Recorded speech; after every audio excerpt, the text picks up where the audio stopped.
जय राधा माधवा कुंज बिहारी।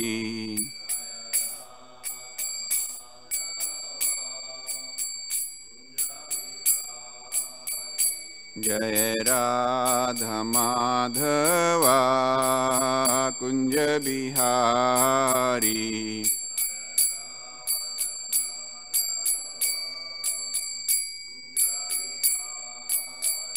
जय गोपी जन बल्लभा गिरिवर धारी।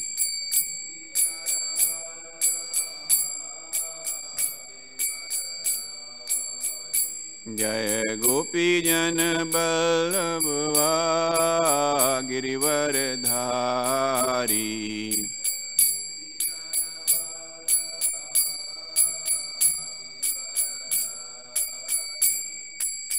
यशोदानंदना ब्रज जन रंजना।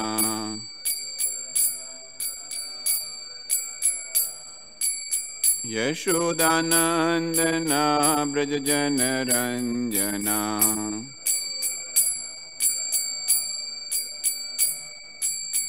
यमुना तीरा वनचारी।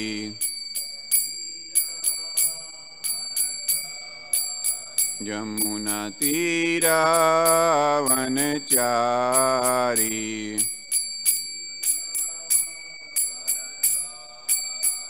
जय राधा माधवा कुंज बिहारी।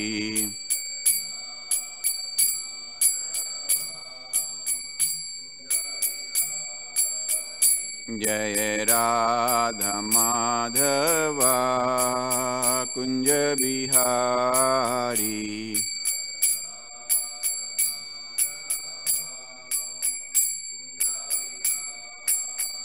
जय गोपी जन बल्लभा गिरिवर धारी।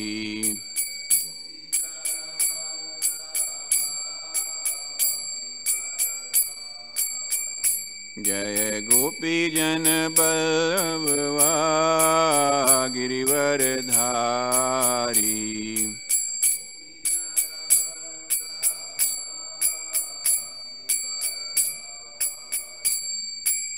यशोदानंदना ब्रज जन रंजना।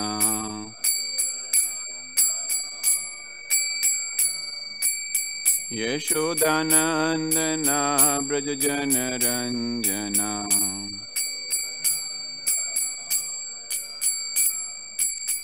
यमुना तीरा वनचारी।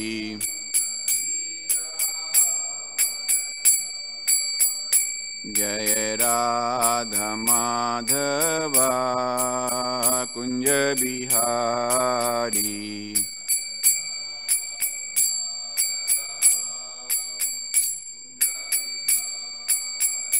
जय राधा माधवा कुंज बिहारी।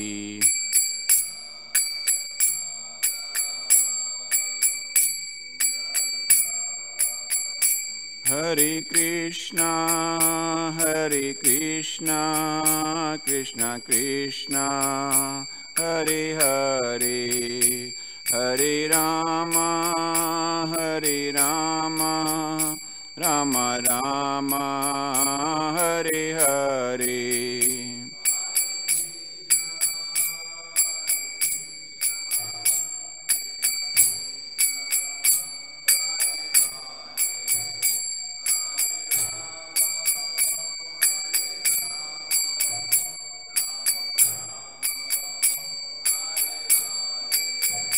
हरे कृष्णा कृष्णा कृष्णा हरे हरे। हरे Ram Ram Ram Hare Hare.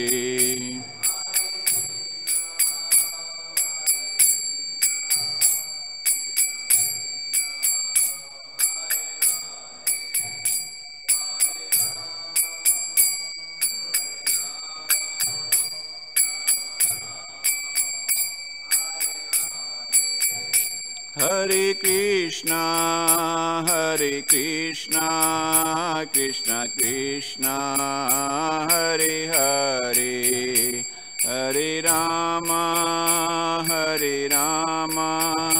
Rama Rama, Hare Hare.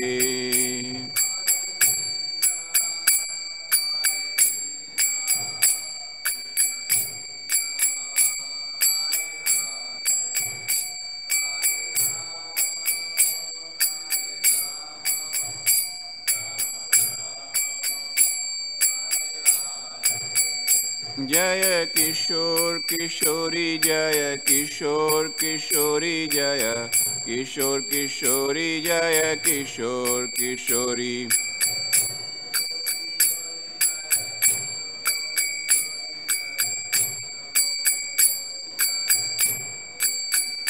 Jaya Jagatnatha, Jagatnatha, Baladeva, Jaya Subhadra.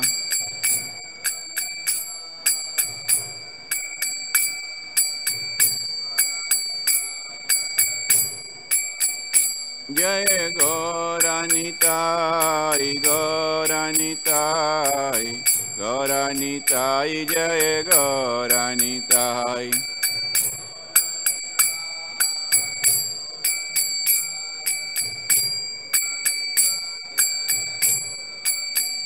Jaya Prabhupada, Prabhupada, Prabhupada, Jaya Prabhupada.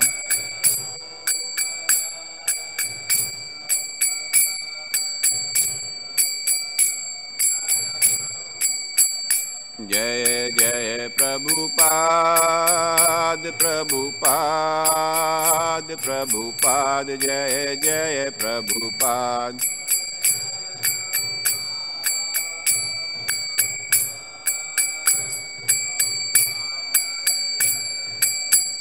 Jaya Jaya Prabhupada, Prabhupada, Prabhupada, Jaya Jaya Prabhupada.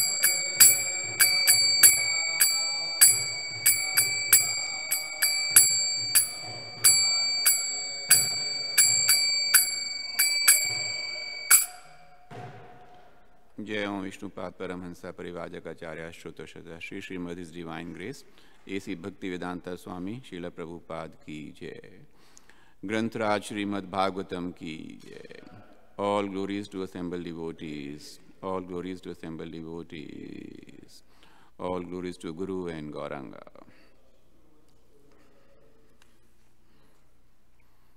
Om Namo Bhagavate Vasudevaya.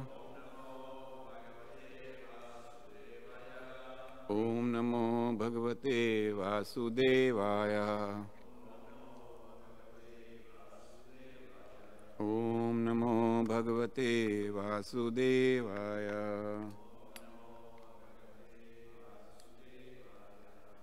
Narayanam Namaskritya Naram Chaivam Narottamam Devim Saraswatim Vyasam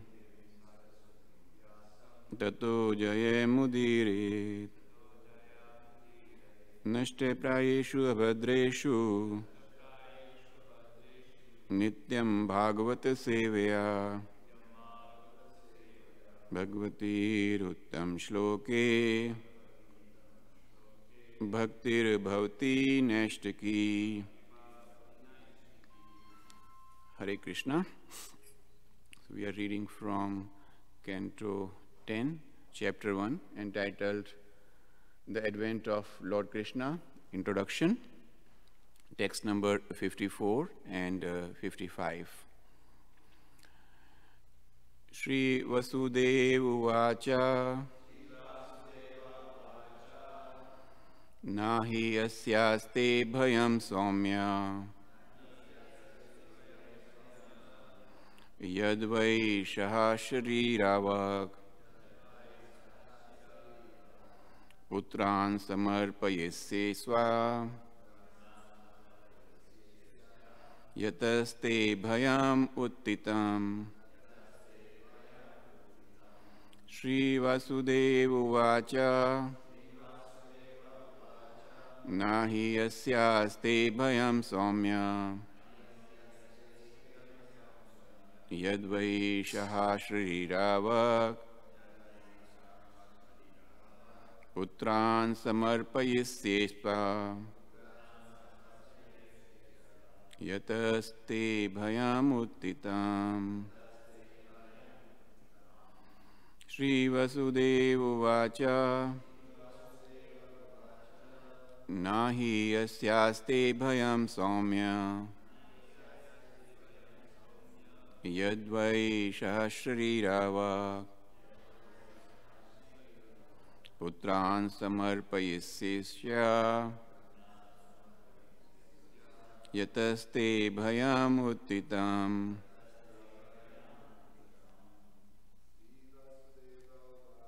Shri Vasudeva Uvacha Yasaste bhayam somya Yasvai Asharirava Putran samarpayisyasya Yataste bhayam uttitam. Shri Vasudeva Uvacha Nesheste bhayam somya Yadvaishaha Sharirava Putran samarpayishyasya Yataste bhayam uttitam. Shri Vasudeva Uvacha Nahi yasyaste bhayam somya Yadvaishaha Sharirava Putran samarpayishyasya Yataste bhayam uttitam. Shri Vasudeva Uvacha Nahi yasaste bhayam somya Yadvaishaha Sharirava Putran samarpayishyasya Yataste bhayam uttitam. Shri Vasudeva Uvacha Nahi yasyaste bhayam somya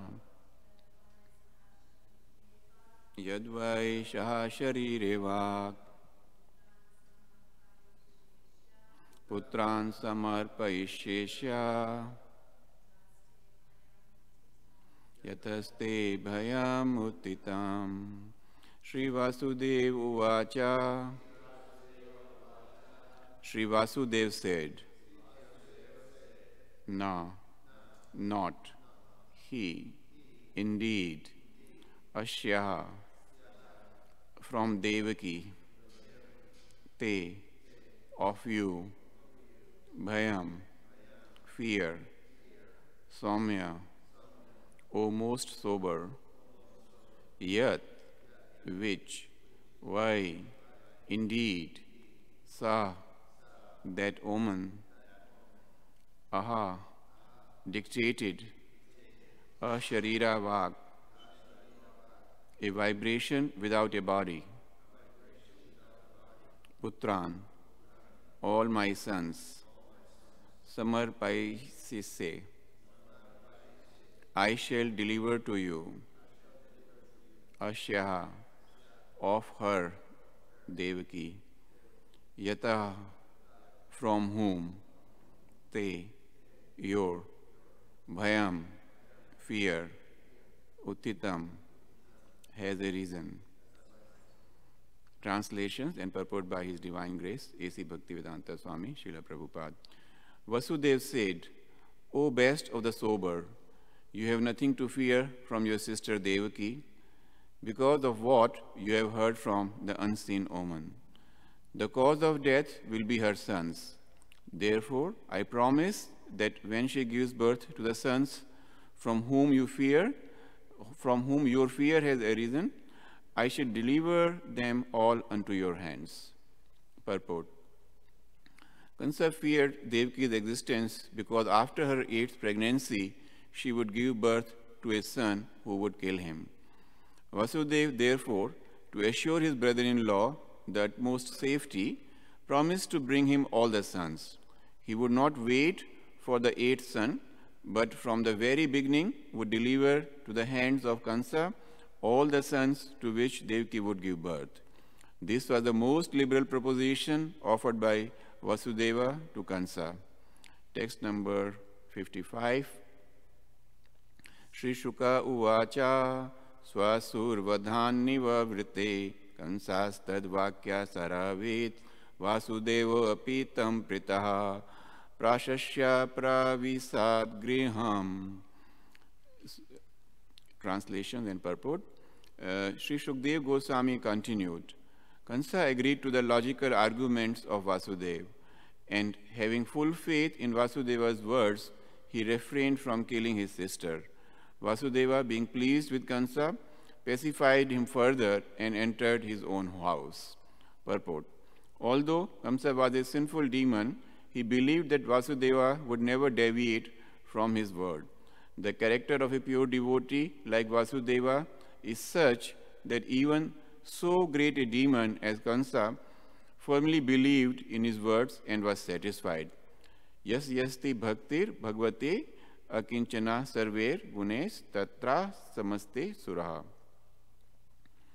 This is from Srimad Bhagavatam, Canto 5, Chapter 18, text number 12. All good attributes are present in a devotee, so much so that even Kamsa believed in Vasudeva's words without a doubt. Om agyantimirandhasya jnananjana shalakaya chakshurun militam yena tasmai shri guruve namaha. Shri Chaitanya manobhishtam stapitam yena bhutale swayam rupa kadamayam dadati swapadantikam. Vanshakalpatarubhasya kripa sindhu vayayivacha patita nam pavnebhyo vaishnavebhyo namo namaha. Shri Krishna Chaitanya Prabhu Nityananda Shri Advait Gadadhar Shri Vasadi Gaur Bhaktavinda. Hare Krishna, Krishna Krishna, Hare Hare, Hare Ram, Ram Ram, Hare Hare. So we are reading this particular section of Srimad Bhagavatam, which is preparing us for arrival of or appearance of Lord Krishna. So, every now and then when I read Srimad Bhagavatam, I am reminded of the words of Srila Prabhupada, who introduced Srimad Bhagavatam to the Western world. And even in India, Srimad Bhagavatam became more popular and more known after Srila Prabhupada came up with his commentary on all these texts. So Prabhupada says that there is no need to study anything. If you want to gain knowledge, simply study Srimad Bhagavatam to get that knowledge. And it is so true when we read different parts, different sections of Srimad Bhagavatam.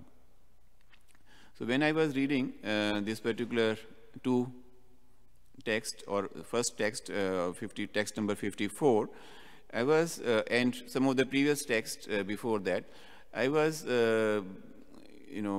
thinking about how Vasudeva was trying to convince Kansa that he should not kill Devaki, and Devaki is not so harmful for him, and he was trying to make some kind of an arrangement so that Devaki survives. Now, when we try to translate it or connect it with the modern skills of negotiations and discussions and so on, so it is so valid there. The technique which Vasudeva used to convince Kansa is something which they teach these days in business schools. So I was reminded of a particular seminar which some of us attended, or most of us attended here, in Naperville, which was given by Anuttama Prabhu. And he was talking about, it was a leadership seminar, and the topic of discussion was about similar that, how to negotiate and how to convince other people. And he gave like 4 words. Actually, he gave 3 words. The 4th one I have invented. So it is easy to remember if you remember the word nice. So if we remember nice when we are negotiating or discussing, are in a discussion with other person, we are trying to convince other person, if we remember this word, it will be so much easier for us to convince him. And what these 4 letters mean. So N stands for needs. I stands for interest. C stands for concerns.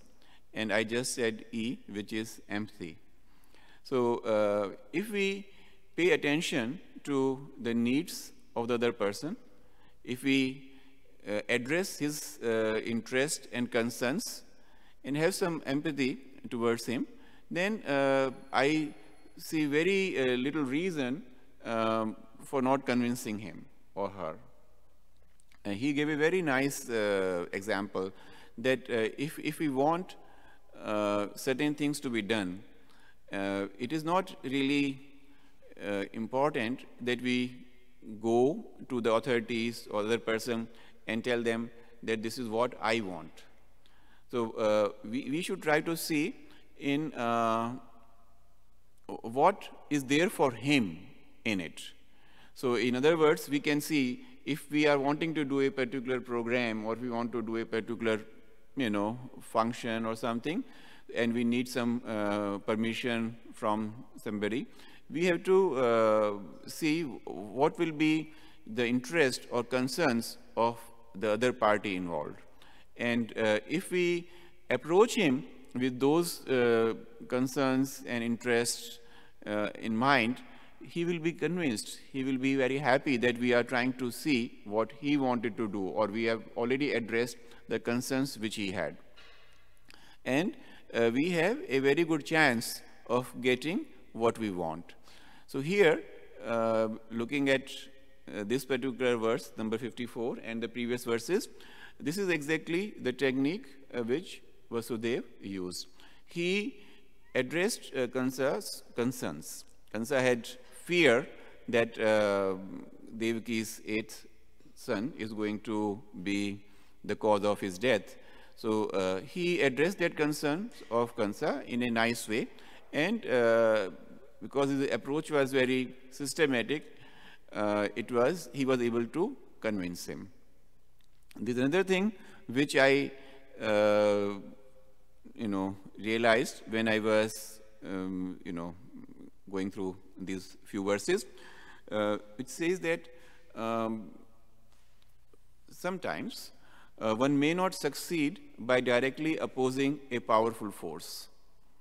And as one very nice analogy was given, that I'm not such a great swimmer, nor I have ever swum in a river. But those who have the experience of swimming in a river, they could relate to this. That if the currents are fast and you want to swim across the river from one bank to the other, if you try to go against the current, it is not very easy. It's, as a matter of fact, almost impossible. So an expert swimmer will try to swim along with the current in a diagonal way and then reach the other bank with very little force. If we are trying to do the same with going against the current, it is really going to be very, very difficult. So, so far, what I see, that this is the approach which Vasudeva adopted, and as we are, going along, we found that he was being successful.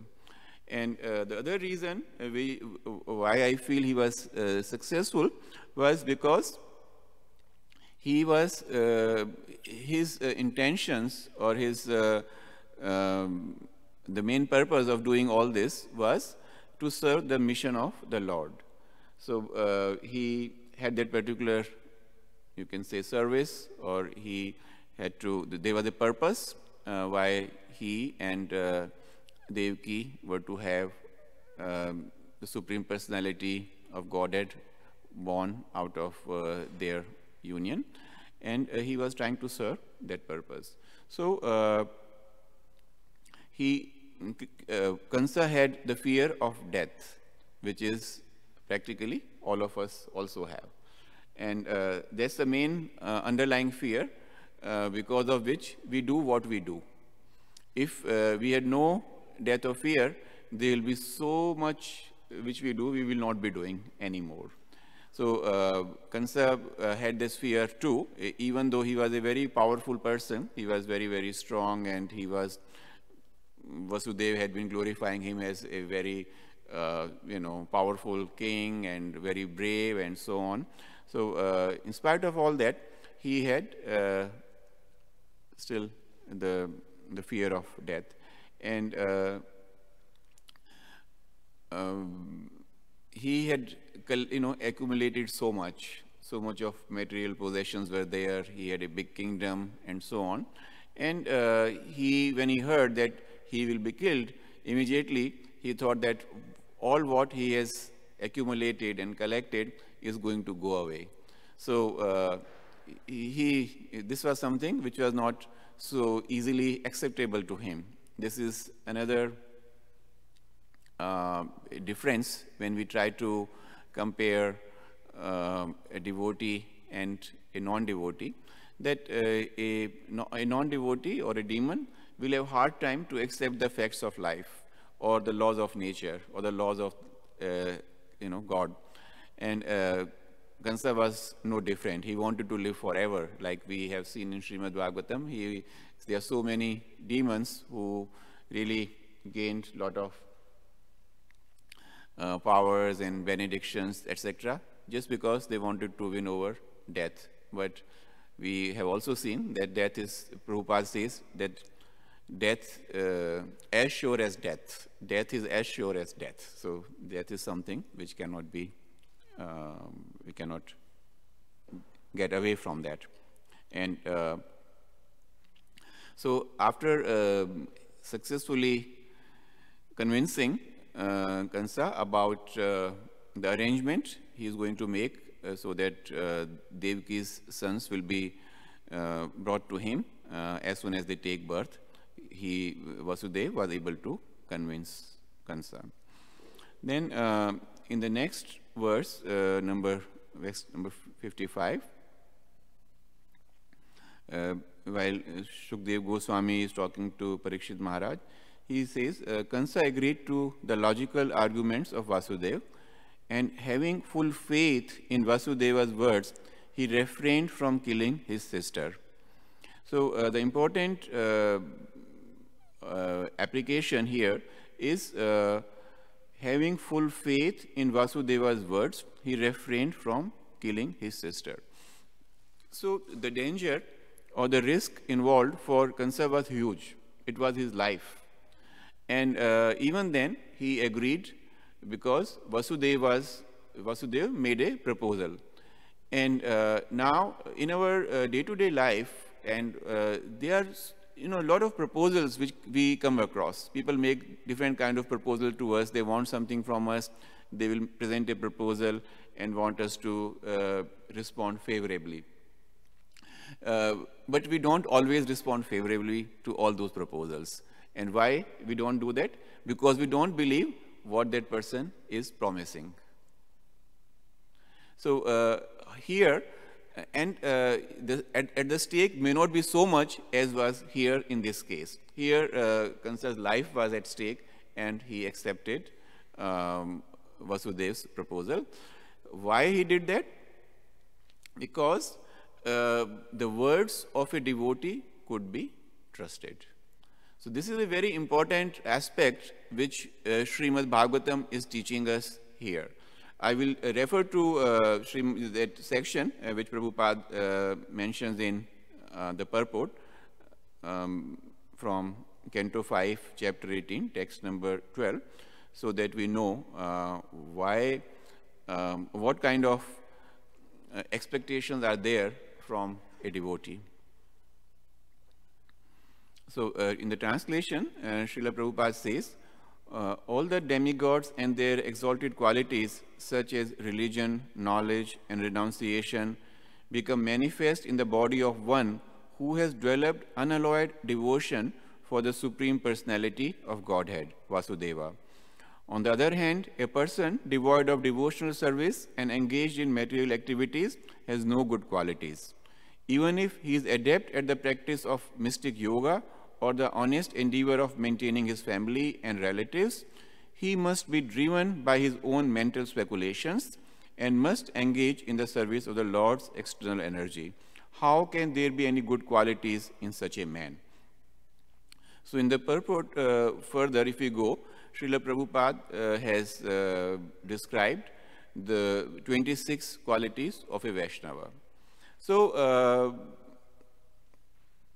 if you want, I can go through them. If everybody is familiar, then we can skip them. I think I can quickly go. It is not going to take more than a minute.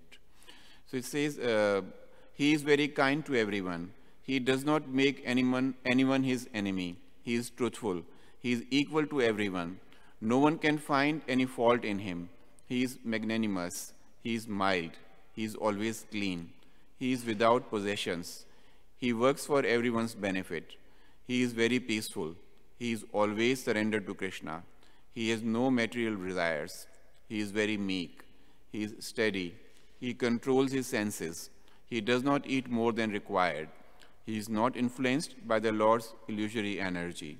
He offers respect to everyone. He does not desire any respect for himself. He is very grave. He is merciful. He is friendly. He is poetic. He is expert, and he is silent.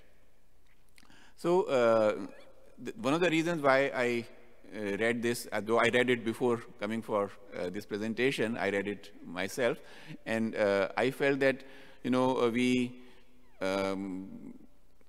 some of us, or at least I used to consider myself a great devotee, but after going through these qualities, I realized that I'm far from being a devotee. If I could even aspire to become a devotee, it will be really wonderful, because that would mean inculcating some of these qualities which are expected of a devotee. And this also means that it puts a lot of responsibility in all of us.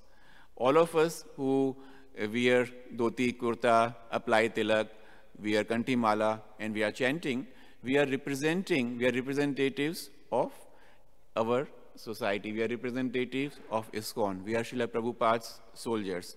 And we are expected to have these qualities which have been mentioned in that canto number 5. So in other words, if an outsider who has little bit of familiarity with ISKCON and he knows how a devotee is supposed to conduct himself, he would expect that we conduct ourselves that way. Now, do we really do or not? That's a question which we have to ask ourselves. This is for each one of us to individually think about and see what we do. So another point which came to my mind when I was reading this particular section was we often say that Srila Prabhupada came here. He, in the beginning had, of course, faced challenges, and then later on he came in contact with different people. He spoke to them, and they did exactly what Srila Prabhupada wanted them to do. And then I asked myself that why Srila Prabhupada was so successful. And one of the reasons which I believe is that Srila Prabhupada practiced what he preached. This is one of the most effective way of being successful, especially in our business. If we practice what we preach, the persons to whom you are preaching will listen to you, and will try to accept what you are trying to convey to them. On the other hand, if we have prepared a very nice presentation, we make a wonderful impact on the audience, but that impact is only very short-lived, because the audience also know that the preacher didn't really mean it. He was just saying it for sake of presenting. There's a nice story I'm reminded of. I think you might have heard that earlier also. So there was a poet, and he was in need of money, like most of us. So he thought, what should he do? So he went to the king's court, and he said he has prepared some very nice poems, and he would like to present it in the assembly. So he was given the permission, and he had a couple of verses written in praise of the king. So he said the first verse, that our king is so great. So the king was very pleased. He says, oh, I give you 1,000 golden coins. Then he went to the next part of the presentation, his poem. He praised and glorified the king more. And the king said, oh, I'm really very pleased with you, so I give you 5 villages. You will be the owner of those 5 villages. And so on. So he did that for 15 or 20 minutes, and the king really promised him lots and lots of treasure. Jewels and diamonds and ornaments and everything, one could look for. And so the poet was very happy. He came home and he told his wife that now our days of poverty are gone, because our king has really promised me 5 villages. He has promised me so many horses and elephants and diamonds and whatnot. So anything you can think of, we will have now. You can really live like a queen. So she also got very excited, and both of them were eagerly waiting that when all this will be delivered to them. So days passed and nothing happened. There was no communication from the king's office, the royal minister. So after waiting for a couple of weeks, he ran out of patience, and he went back to the court of the king. And so the king said, oh, you are here again, very nice to see you. What can I do for you? So he said, my lord, you promised me. He had a big list, so he read out from the whole list that this is what you promised me, and it has been already 4 weeks. Nothing has been delivered to me. So the king laughed. So he said, why you are laughing? It is a serious matter for me, because I promised all this to my wife, and she is expecting all this. So the king said, when you glorified me in your poem, you didn't really mean it. And when I promised you in return all this treasure, I also didn't mean anything. So it is that same, it comes when I was talking, I gave this analogy for preaching, that when we are preaching, we have to be practicing what we preach in order to be effective. So,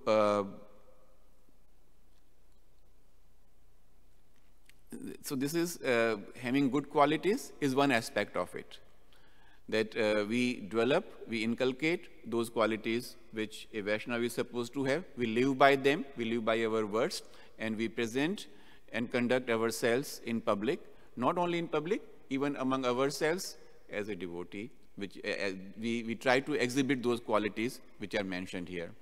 Now, the other aspect of this particular, application is the other side, which is that if we wear, I normally don't wear white kurtas, and I will tell you why. You will get to know. Because if a white kurta has a spot, it will be immediately noticed. Correct? So, same way, if a devotee has a small weakness or a negative attribute, it will be immediately noticed. When we go and conduct ourselves in public, like I said, we are representing Srila Prabhupada, we are representing ISKCON. But if our behavior is not consistent with what we are teaching, it will be immediately noticed by others, and it will really give a very, very poor impression of what we are trying to represent to them. So we'll be able to glorify our society, we'll be able to glorify Srila Prabhupada, we'll be able to glorify our acharyas, we'll be able to truly glorify their lordships if we practice what we preach. And this is where I would like to stop and invite discussion, comments, questions.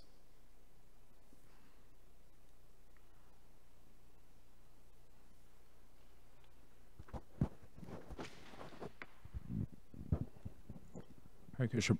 Hello. Hare Krishna. Thank you for your class. You were mentioning that we do everything within our willpower, like Kamsa did, to save our life because we fear death. And but we also hear that essentially Krishna says in the Bhagavad Gita that sometimes even the death of one's reputation is worse than death itself.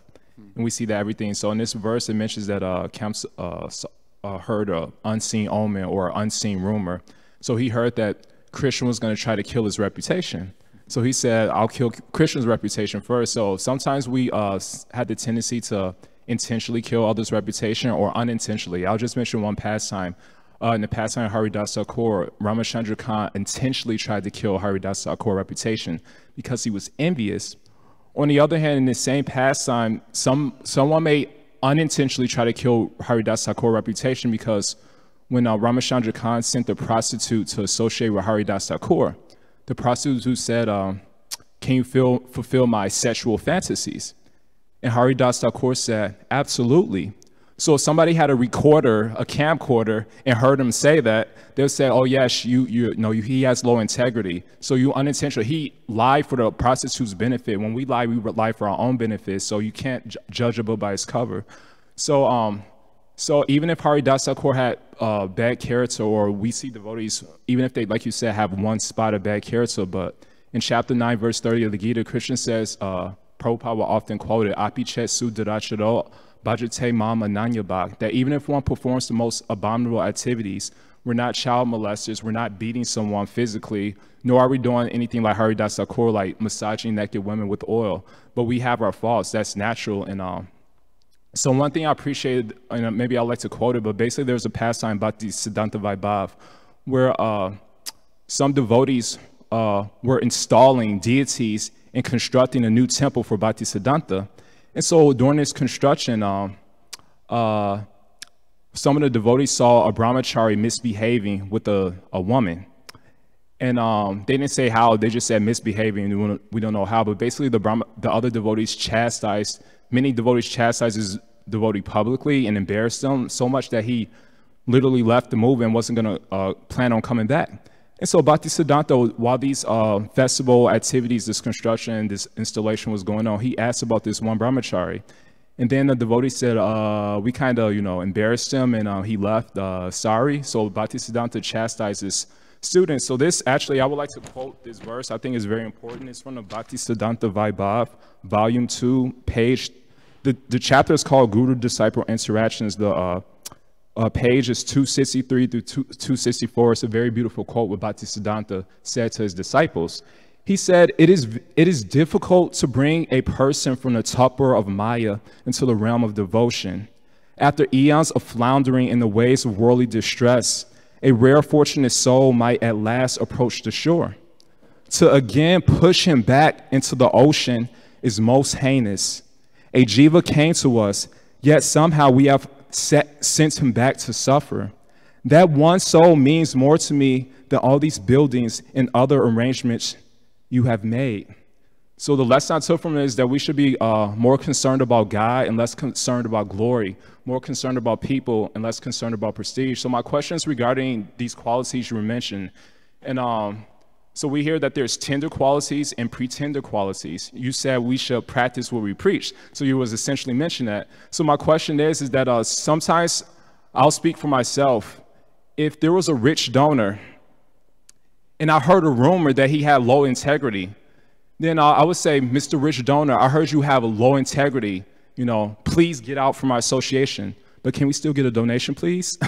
No, we would never say that. Or our family and friends. If I'm speaking for yourself, but if your wife or your son or other family members had low integrity, you wouldn't expose it to everyone. Prabhu, my wife has low integrity. My son has low integrity. It needs to be exposed. So in chapter 50 of Krishna book, Prabhupada says, demons do not look at their own faults or the faults of their friends. They only look at the faults of their enemies. So that's one thing I keep in mind. So if I could overlook the fault of a rich donor or the fault of police or the fault of my professor because I need their mercy, then I could overlook the fault of other devotees, of the poor, the uneducated. So that's a tendency when you have more power than others. You think you could say anything, do anything, or think anything. So what are some steps we could do to develop these tender qualities? Because Lord Nrsimhadev told Prahlad Maharaj, Yatra Yatra Chama Bhata Prashanta Samadarshinaha Sadhava Samutta Charas Tepu Yanti Apikikataha. He says exactly what you said. Whenever and wherever there are PhDs, pretty humble devotees like Haridas Thakur, who are prashant, peaceful, Samadarshina, see with everyone with equal vision, and are sadhava, decorated with all tender qualities and not pretender qualities, it says that person can purify any sinful place in others. Just like you said, we practice what we preach. So what are some steps we could develop those qualities like Haridas Thakur and Prahlad Maharaj? Thank you, Prabhu. I would also like to narrate a particular, you mentioned about that case of Bhaktisiddhanta Saraswati Thakur's, response. So something similar happened in ISKCON also. So they were the devotee. I heard this in context of that how the news really travels very fast in our society, especially these kind of news. So there was a devotee who did something wrong, and somebody got to know it, and by the time it even went to Srila Prabhupada, the whole society, the whole world of ISKCON knew what that man has done. And in that other case, he was so embarrassed that he left. And when Srila Prabhupada heard about it, he told his secretary, he said, we have made sure that he doesn't come back to us. This is what we have done by circulating the news all over the world. So Srila Prabhupada had a very unique approach in handling such situations. And he handled them with a lot of love and compassion. It is not that everybody, all the Prabhupada's disciples were perfect in the beginning. They also made mistakes. But with the love and affection and compassion with Srila Prabhupada approached those situations, it really made a big impact on the individual concerned, and they genuinely tried their best to overcome their own weaknesses and deficiencies. And here again, the other important aspect which I tried to highlight during my presentation was because Srila Prabhupada himself practiced what he preached. If Srila Prabhupada asked his disciples or asked us to do a particular thing, he himself was doing that first. So it is something which we have to pay a lot of, there's a lot to learn actually in this particular section, that we be very careful. And the other aspect which I have heard, which I have been hearing also from my spiritual master, that if people would go to Srila Prabhupada and complain about other devotees, so Srila Prabhupada say, okay, you set an example, you do better than that person. And that's another way of, improving myself. If I come to you and complain about somebody, and you try to tell me, that, okay, I mean, he has that weakness, yes, probably you are right, but why don't you set an example? Why don't you try to do the job in a much better way? So others will also observe it, and they will learn from you. So what my spiritual master highlights normally is that don't look at the weaknesses and deficiencies of others. Look at their strong points and look at your own weaknesses. Because if we look at our own weaknesses, that's the only way we can improve ourselves. If we look at the strong characteristics of other devotees, we can learn from them. So if we follow that approach, then we can certainly make some progress. But if we do the reverse, actually we do the reverse. We find the shortcomings of others, and my own one strong point I may have, I'll make such a big noise about it. So this is the approach which we follow, and that's the reason why I'm not successful, because this is totally wrong. This doesn't fit anywhere into the description given about a devotee. You can, there are several acharyas and Goswamis who have written about the symptoms of a devotee or the characteristics of a devotee and so on. And this particular approach that I beat drums about my own, I glorify myself, and in others I only see negatives. That is certainly not helping me to make any progress in my devotional life. And one of the other points which you mentioned was about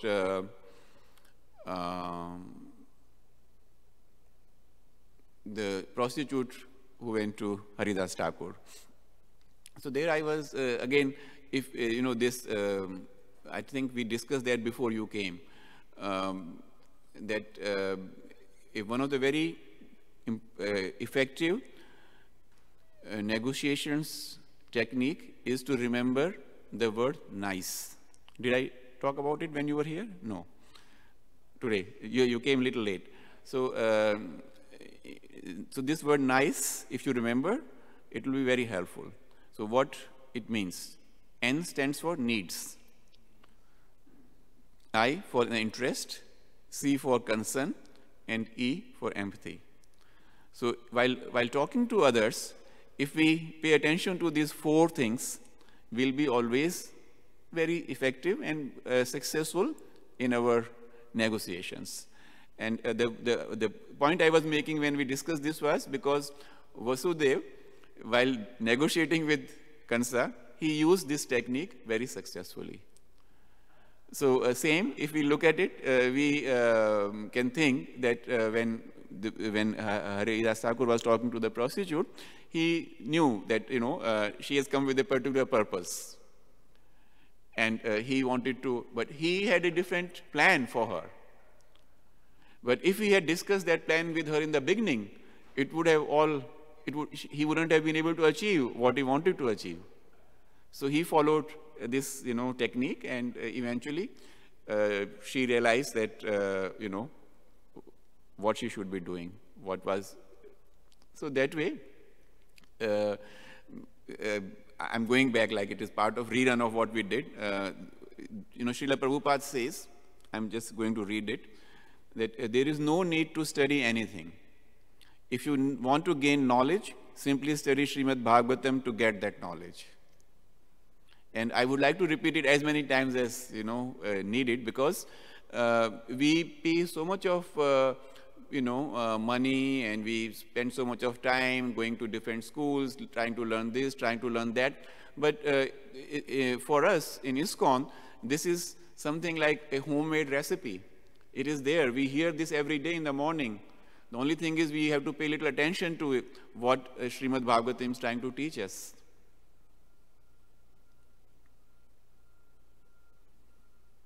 Okay. Yes, Prabhu, Keshwara Krishna Prabhu. Thank you, Raman, for the class. One thing that strikes me here in this whole situation is Devaki's silence when Vasudeva offer their offsprings to pacify Kamsa.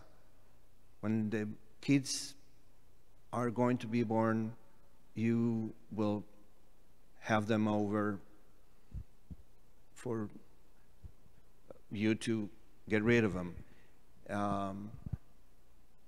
That strikes me a lot, because I know it's part of the whole story.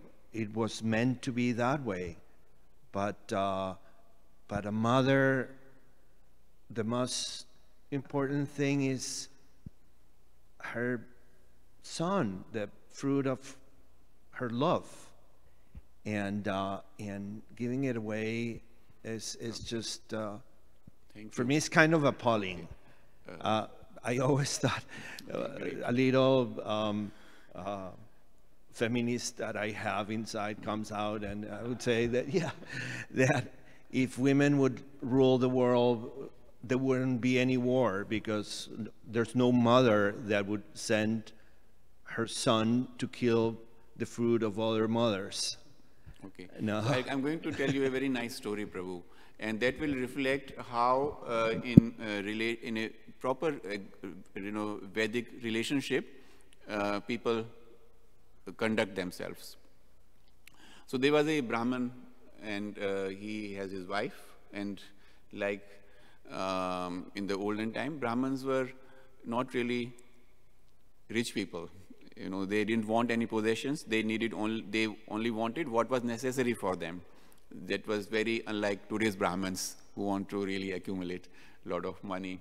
Every temple you go in India, they want you to give a lot of donations, because the Brahmin wants a car, and Brahmin wants this, and Brahmin wants that. So anyway, so this Brahmin was living happily with his wife in a very austere environment.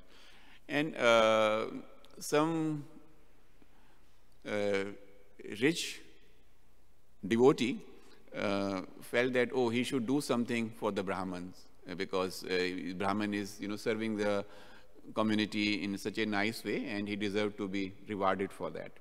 So he was very rich. He gave a horse, very nice, strong horse, to the Brahman.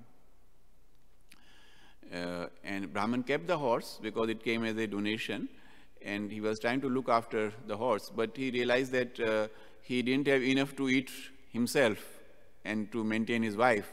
So he was finding it very difficult to maintain the horse. So he decided that he should sell the horse off, and whatever Lakshmi he would get, it will be used for his own maintenance and maybe maintaining the deities and his preaching program. So there was in India, they have cattle fair. I don't know if you are familiar with that. So cattle fair is where people from from the neighborhood will bring their cattle, and they will be buying and selling there. Some people want to sell their cattle, some people would like to buy them. So he decided that there was a cattle fair, and he and his wife decided that he should go and sell the horse there. So when he left, it was like some walking. It was not like next door. He had to walk a couple of miles to reach the fair. So when he left, some people, some crooks of the village, they saw him, and they asked him that, Brahman, where are you going? And what are you doing with your horse? So he said, oh, this horse was donated to me, but I have no real use for it. So I'm going to the fair, and I will sell it off. So with that money, I'm going to maintain myself and my family. So he said, oh, that's a good idea, but why do you have to go that far? I have a nice cow, or let's say, I have a goat. So you give this me, and I can give you a goat in exchange, and it will be easy for you to sell the goat. So Brahman said, yeah, that makes sense, maybe. So I'll you take the horse and give me the goat. So they took the horse and gave him a goat. Then he, was walking further. Then after he walked some distance, another set of crooks thought, oh, let's try to take advantage. So they asked him the same question, that, Raman, where are you going with this goat? So he said, oh, I'm going to the cattle fair. I had a horse, and these people, they gave me this goat in exchange for the horse. So now I will go and sell this goat in the fair and, use that money for my maintenance. So he said, by the way, I have a very nice dog which can really, protect you and take care of your, protect you from thieves and all that. So if you want, we can give you the dog and you give us the goat. So Brahman was a simple person, so he said, these people are making a proposal. He accepted it. Then he walked further, and again, they, in exchange for the dog, they gave him a cat. And he accepted that also. And then, as he was very near the fair, another person contacted him and said, oh, Brahman, what are you going to do with this cat? So he said, I'm going to sell it in the fair, and with whatever money I'm going to get, I'm going to maintain myself. So they, so then he said, oh, why don't you give this cat to me, and I will give you something which is really useful for you. So he said, okay, what will be that? So he said, I'll give you a needle and thread. In exchange for goat, you can, make some use for it. So he said, yeah, okay, needle and thread will be something which will be useful. My wife can really make some good use of that. So he exchanged that for the thread and needle. And then he says, okay, now I don't have to go to the fair because I have what I wanted. So he came back. He started walking back. So as he was close to his village, the people who saw him going, they asked him, oh, you have come back so soon. What happened? So he said, oh, on my way, the horse was exchanged for a goat, and the goat was exchanged for a dog, and the dog was exchanged for a cat, and the cat was exchanged for this needle and thread. And now I don't have to go to the fair. I'm going back. So my wife will be very happy to receive this. So this guy, there were two guys, they laughed loud. So they said, why you are laughing? He said, your wife is going to murder you. So he said, no, my wife is not like that. You don't know my wife. So they said, we may not be knowing your wife, but we know wives in general. So she is going to really be mad. So he said, no. He was very confident and sure that his wife will be very happy. So they said, if your wife doesn't chastise you, we'll give you 50,000 rupees. That was the cost of the horse, actually, with which he started. So he said, okay, I have so much confidence in my wife, you can come with me. So they said, okay, when you go, you are just going to give it to her, and don't tell anything about our, this bet, this arrangement which we are making. And if she is quiet and she is happy to receive this, we will give you 50,000 rupees. So they started walking back towards Brahman's cottage, and Brahman, when he reached home, his wife also asked the same question, that you are home so early, you didn't go all the way to the fair, and where is the horse? So he said, oh, you won't believe what happened. So she says, please explain. So he explained quickly, and he says, in the end, I have got this needle and thread. So I thought you will be very happy to receive it. She said, yes, I needed it very badly, because one of the buttons of your kurta is broken, and I need to stitch it. So this is really something which we needed. And these two guys outside, they were so shocked that a wife would react to what the husband did in such a way. And they eventually had to give 50,000 rupees, which was the cost of the horse originally, to the Brahmin. So the purpose of telling this story is that wives in the Vedic times, they trusted their husband to take care of them, to protect them. And, so that way, Devaki had full trust in Vasudeva, that whatever he is going to do is for their benefit.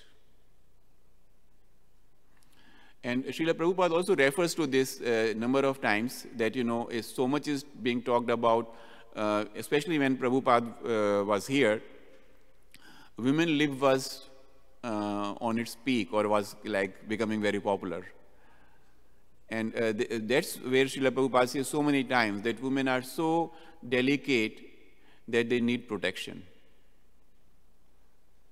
And he say this in a very positive way, that, not like in negative way, that because people can easily take advantage of their being compassionate, their being innocent, and their being delicate, that they have to be protected. So, and in the olden times, women did that also. They totally had faith in their husband, they trusted their husbands. And that is also why Srila Prabhupada explains that a woman or a female child has to be always protected. First by the father, then by husband, and when husband goes in one ashram, then he leaves the wife with the son, grown-up sons. They are going to take care of her. So that's how the Vedic system worked. Okay. Swal Prabhuji. And thank you so much. Srimad Bhagavatam ki jai. Srila Prabhupada ki jai.